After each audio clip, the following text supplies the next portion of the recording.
In this video, I am going to show you how to tag products in a new pin on Pinterest.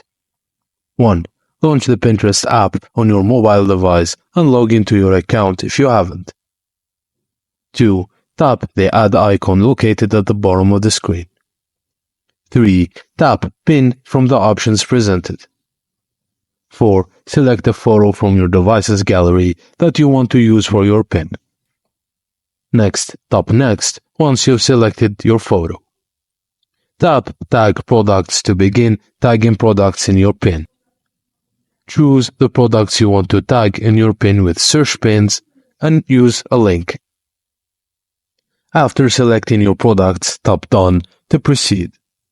Fill in the remaining details of your pin, such as pin's title, description, and any additional information. Once all details are filled in, tap Create to publish your pin. With tagged products.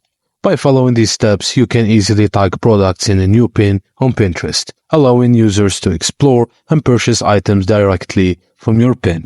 And that's it, guys. Thank you for watching, and please don't forget to like and subscribe for more.